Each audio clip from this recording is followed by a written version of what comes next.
This is room 112. This is day 28. We're here. We're going to continue to be here, and everything's okay.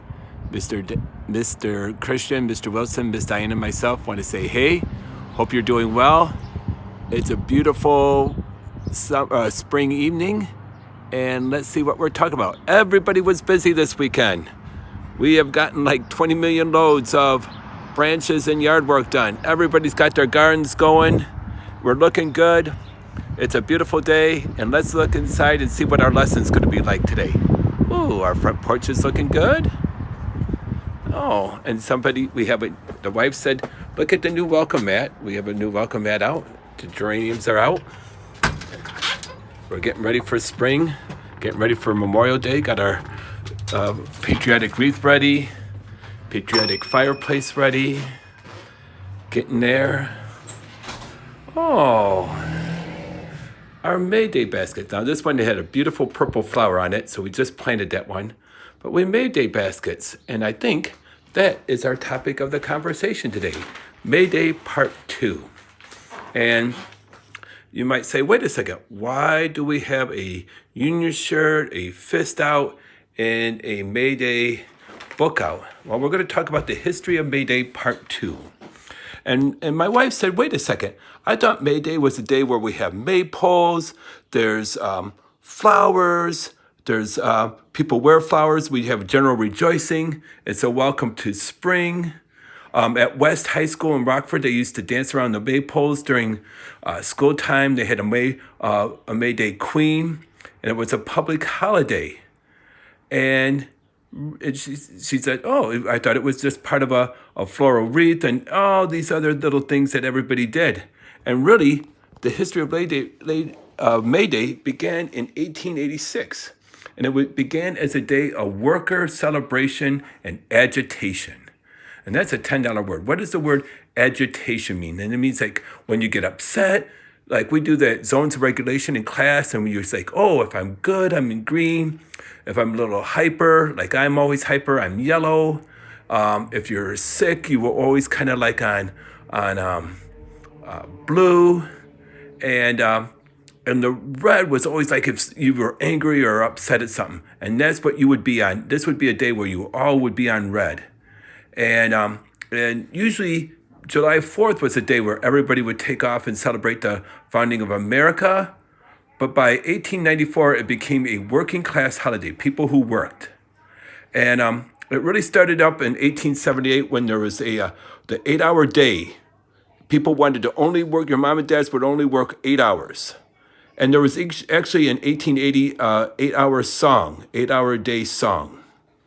So flash forward in 1886, Chicago, 90,000 people are demonstrating, they're protesting, they're parading. It was actually the first ever May Day parade.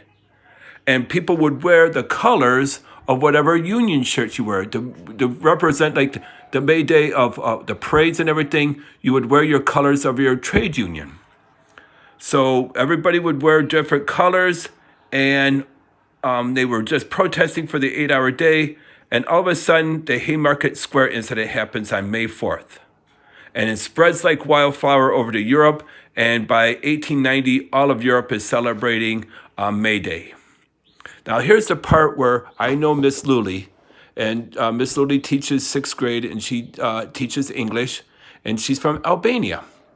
And one of the things that she always talks about when I first met her is Albania was a communist country. And she fled when she was in 6th grade.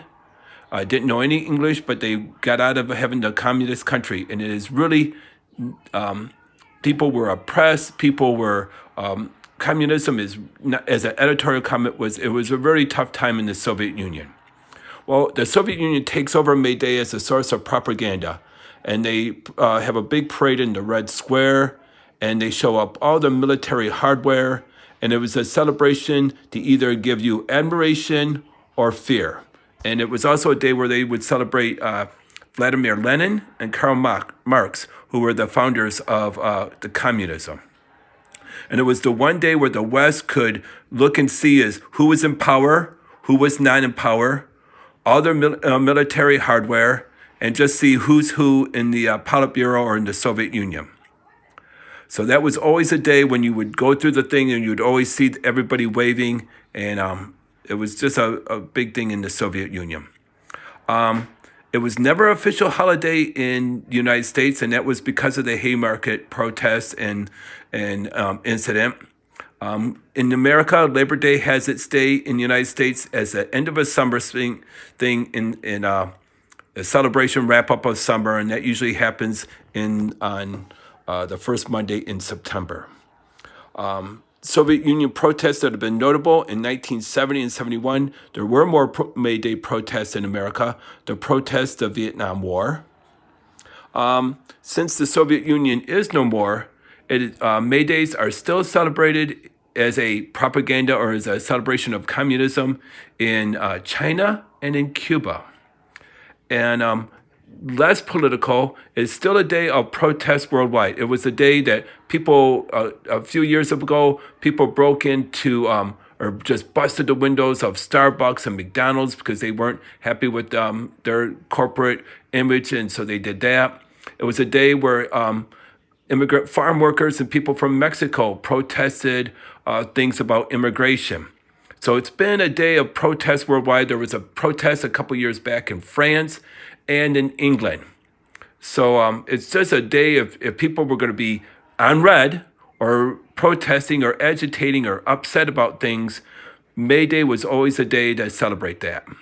For me, I prefer to think of May Day as a day of we getting the candy, getting wonderful gifts from friends, having the May baskets, making the May baskets, delivering the May baskets, and receiving May baskets.